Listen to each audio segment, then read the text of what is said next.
Now, I already told you people, first one's free. Then what I say? I said I will shut that shit down. No exceptions. Now, I don't know what kind of lying assholes you've been dealing with, but I'm a man of my word. First impressions are important.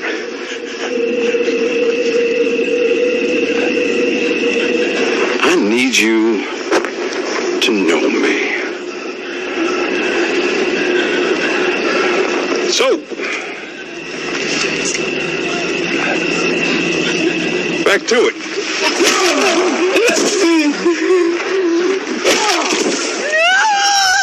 Going on, y'all. So, we on this next part. I believe this is part 34, talking about affirmative action. Okay.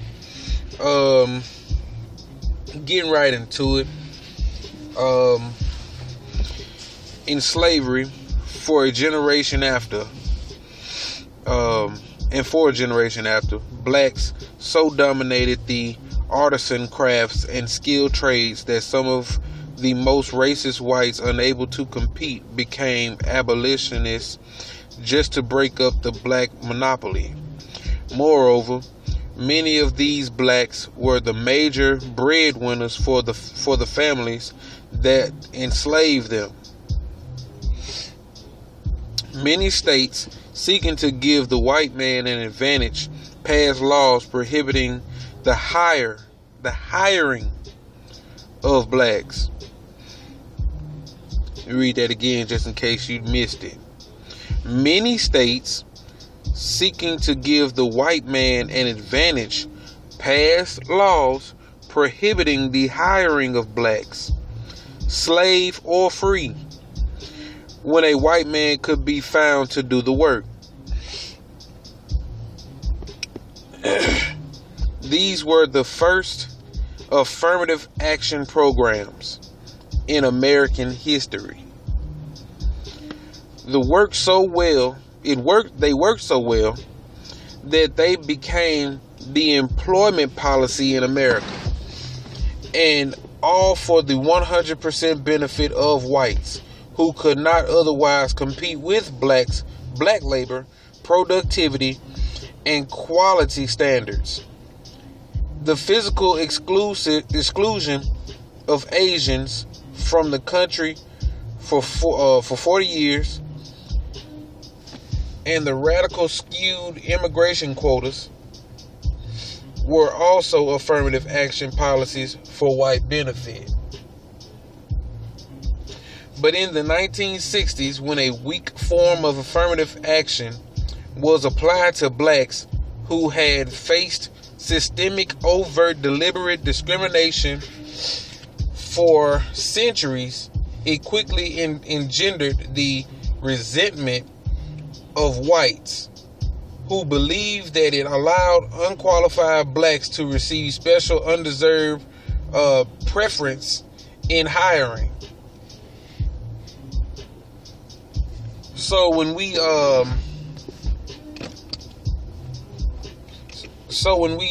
talk about privilege, when we talk about white privilege, white people back then actually thought that black people were getting privilege.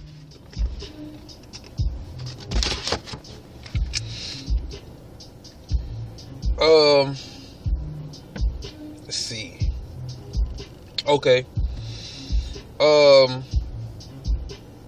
In fact, all blacks who held any position above servant, maid, or janitor faced the charge that they had obtained that position at the expense of a more qualified, more intelligent, more deserving white person. So, when we talk about white people being better than black people, that didn't come about until as far as employment competition, or competing for jobs. This didn't start until the 1930s, 1940s. So when white people get in these debates and they talk about how they're better, they're more qualified at doing certain things than us, they're really just blowing smoke out of their asshole. Because they, like I said earlier, perceived blacks as those who were getting certain privilege. They couldn't believe that someone straight out of slavery could be able to do the things that we did. You know, and for any white person who is ignorant of the things that black people invented, just find a good history book by a black author. I have 2 books at the house. I can't remember the name of them. I haven't been in them in so long, but we are most definitely more qualified than the Caucasian when it comes to anything. I hate to put it like that, but it's the truth. When it comes to poetry, say we write the best poetry. When it comes to writing music, we write the best music. You know, and I mean anything, architecture. You know, somebody's gonna say, "Well, how did you build the pyramids?" Why should I? Even if I did know, why should I tell you?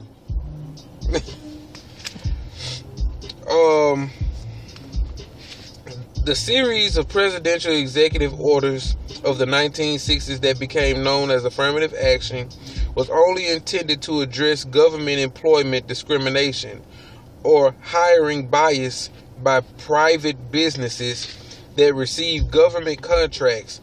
Other private businesses were not covered, and most cared nothing about diversity and multiculturalism, and continue with their longtime policies of simply refusing to hire blacks in all but the most minimal jobs. Now, white people. Now this is a trip, man. Ever notice how when white people do things that are exclusively for them,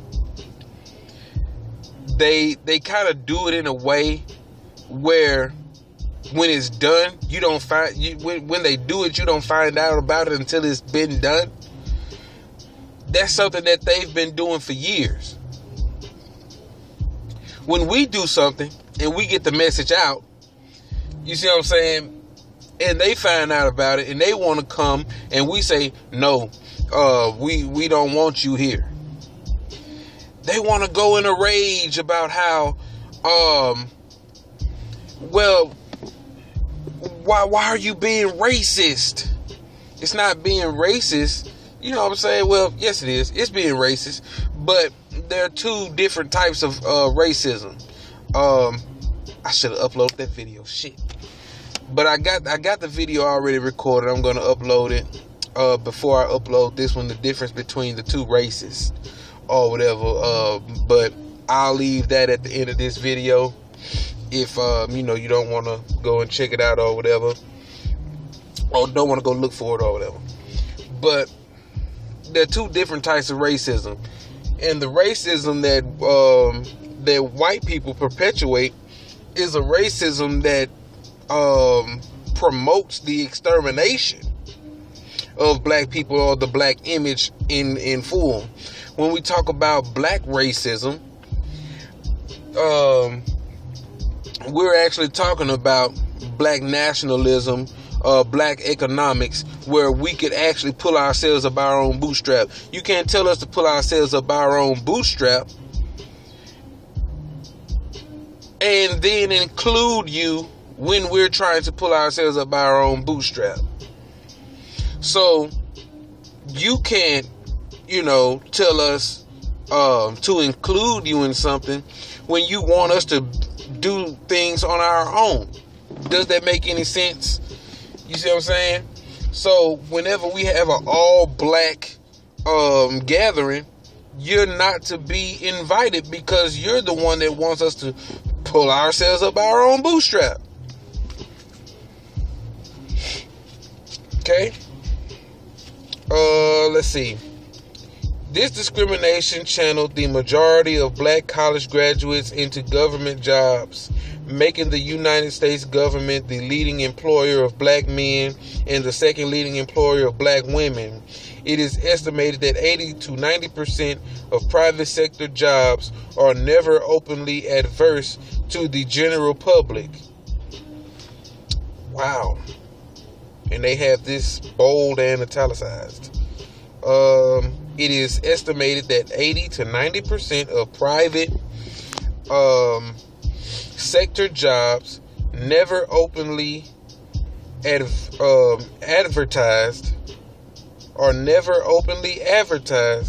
to the general public. So the government is the only major employer actually forced to hire blacks. You see what I'm saying? Now, what are government jobs? That's a school board,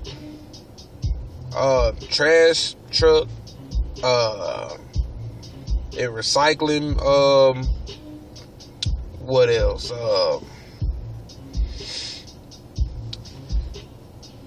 Those are just the three I can think of right off the top of the head. You know, government jobs right off the bat that a lot of people, you know what I'm saying, where you see majority black people at. You see black people sweeping up floors at the school board, you know what I'm saying, doing janitorial work.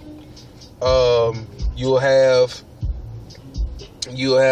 of course, trash truck and recycling. That's all you see is black men. You know what I'm saying? Construction.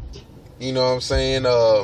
Certain construction jobs, government, you know what I'm saying? Let's see. The labor unions were not covered under this affirmative action. And at one point, a major national union had but 50 black apprentices. Just one for every state. Wow.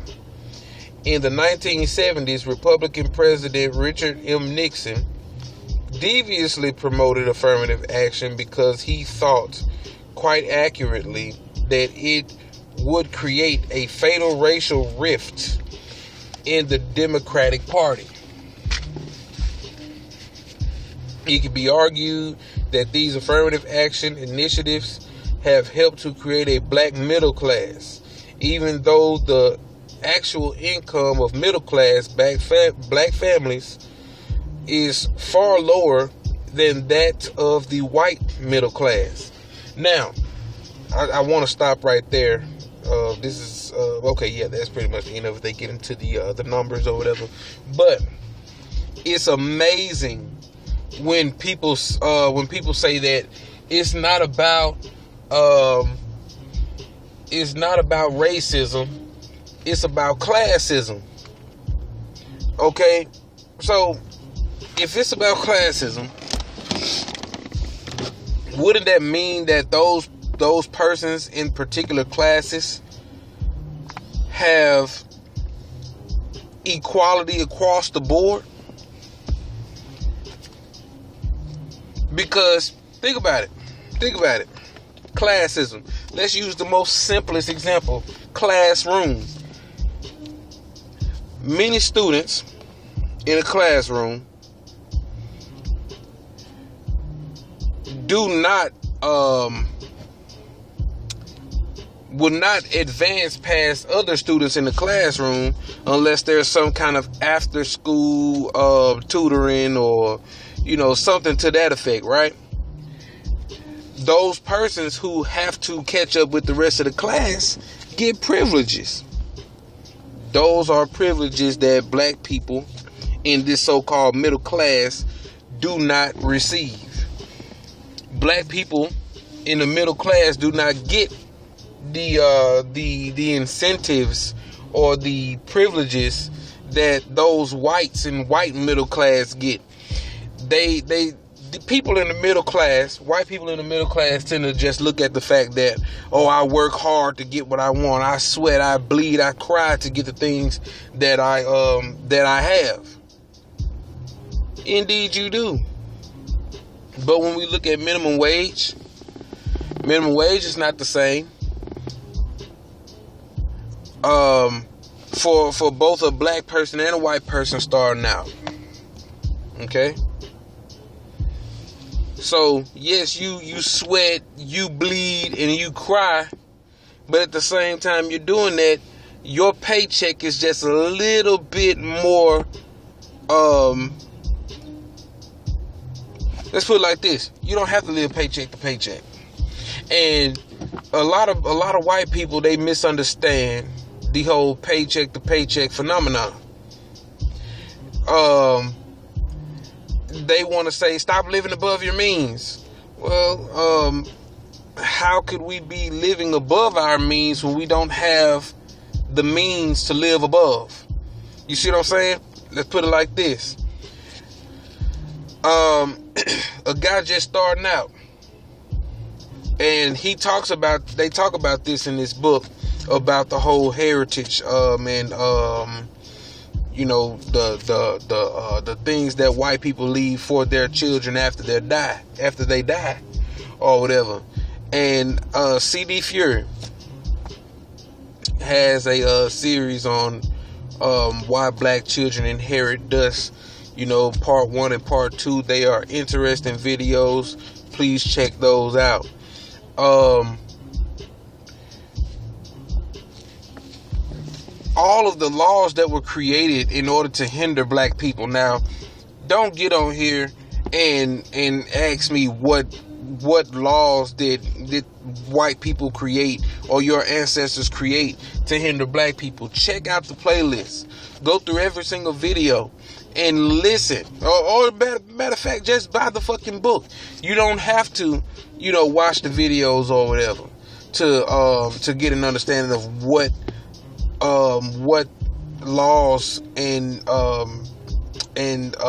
you know, things like that were created in order to hinder black people from advancing economically in this racist American society. But those laws were created. You see what I'm saying? I'm talking about one now. How could we save? How can black people who are, you know, economically castrated, okay, that means that you're not given the opportunity to build an economic base for yourself or your family. How can someone who is economically castrated pass down financial wealth to his or her children? They cannot. And you cannot point at the few black people who have made it as though they're some type of like they speak for the entire African American community, when they do not. Yes, there are black people who made it out of the ghettos, the hoods, you know, projects, things of that nature. But those black people, they didn't rehabilitate themselves to their original state of consciousness. These are black people who adopted a state of consciousness that is not their own, a state of consciousness that is 9 times out of 10 a white, Europeanized state of consciousness. They adopted that, and that is how they advanced in society. Now, you can't say that every black person has to do it the way that black person did it, because out of nature, out of just instinct, or, you know, we reject those things that are not our own. We reject those things that are not our own. You know what I'm saying? And trying to adopt a Eurocentric mindset, a strong African mind, will reject it and find a way that we could bring ourselves up, pull ourselves up our own bootstrap, and advance in society, you know. But you can't say, I'm not gonna go that route or whatever. But moving on, let's see. And these black beneficiaries are largely of the employee class, working in government or for white-owned companies, and thus cannot pass their career opportunities to their children. Only a paltry few of the black middle class are members of the entrepreneurial business class. That's where I was getting at. The merchants, commercial property owners, manufacturers, and bankers, the economic foundation of every other upwardly mobile ethnic group. And this is why it was reported in August of 2011 that as a result of the latest recession and the mass shedding of government, blue collar and corporate jobs, all of the gains of the black middle class have now been lost. In actuality, the civil rights movement provided great affirmative action benefits for white Jews, women, and gays. A lot of people do not like to admit the fact that when it comes to women and homosexuals and, people like that, they are most definitely going to get a job before the black man does. As you can see, matter of fact, I'm not going to get on that too much in this video, but that probably be the next book that I start on. Conspiracy, countering the conspiracy to destroy black boys. While doing that book, I'm gonna have to touch bases on two other books. A book by Amos Wilson and and another book called what's the name of it? I can't think of the name of it right now, but I'm going to be including those two books along with Countering the Conspiracy to Destroy Young Black Boys. It's by Jawanza Kunjufu. If you're black, hell, if you're white, I need you to get that book. It's a very, very, it's very well written, and I don't see any flaws in it myself. Just the first chapter, alone is enough to get your mind, running on, what the rest of the book is going to be about. Or, not just the book itself, but, how our oppressor,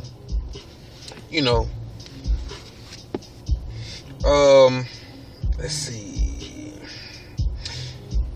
Right. While blacks took the beatings, water hoses, lynchings, assassinations, and insults to pry open the doors of hold on right quick. To pry open the doors to America's inner sanctum, the erased barriers for every other minority group. Wait a minute, I just skipped over okay, I'm sorry about that. While blacks took the beatings, water hoses, lynchings, assassinations, and insults to pry open the doors to America's inner sanctum, the legislation they fought for included language that erased barriers for every other minority group. These groups then used those laws to secure their own place in the corporate world, where they too acted as gatekeepers, slamming the door shut, refusing entry for blacks. Right there. For any white person. Ooh, man, I should make a video specifically for this. For all of you white people who just don't seem to understand why we call Mexicans and Latinos, why we say that they have white privilege, Asians, Japanese, Chinese, Vietnamese, anybody with white skin like you, Jews, Scottish, Poland's, Russians, all of y'all. This is why. Matter of fact, let me read that again. These groups, talking about other minority groups, then used those laws to secure their own place in the corporate world, where they too acted as gatekeepers, slamming the door shut, refusing entry to blacks. Yeah, that's pretty much. But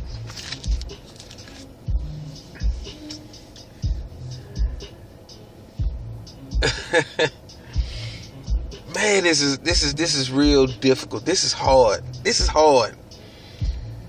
Man, this is hard. But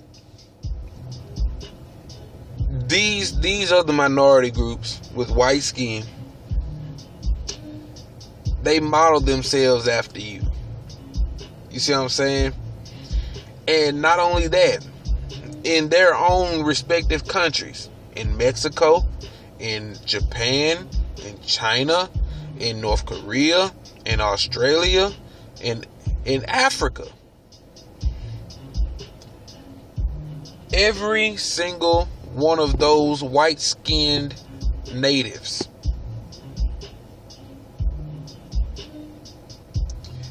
they oppress the dark-skinned persons of their respective countries. This isn't something this isn't just me blowing smoke.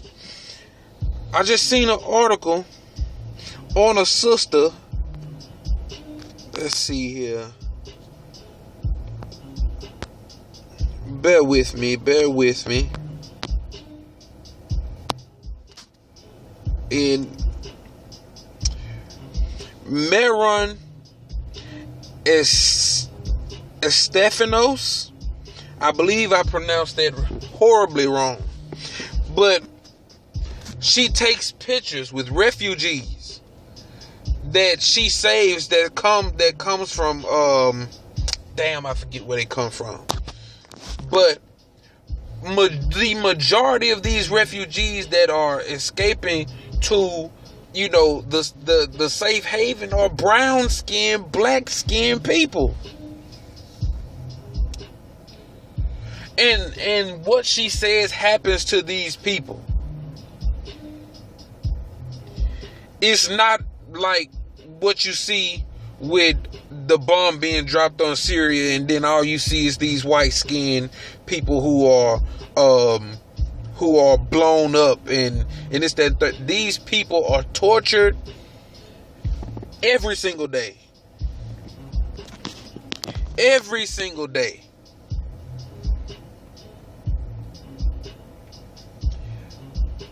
Not just by their government, but by the people that also live in their country. Just other citizens, if that's what they call them.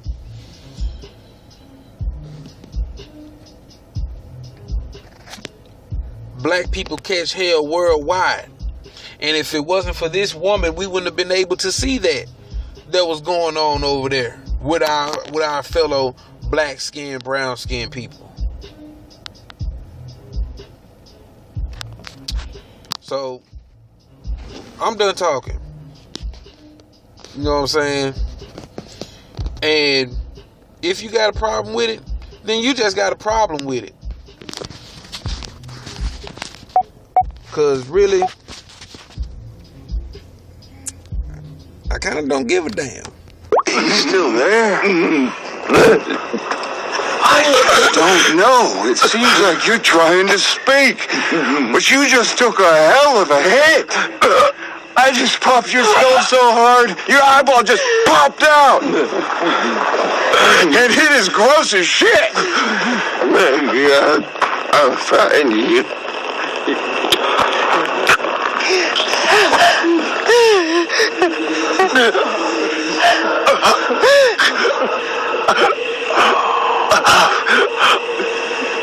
Oh, hell.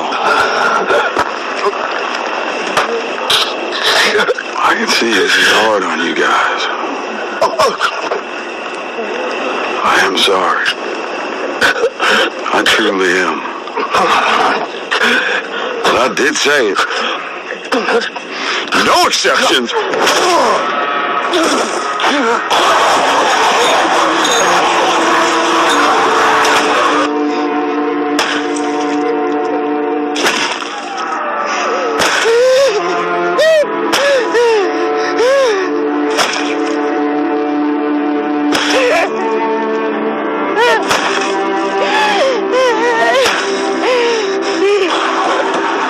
You watch out, pussy.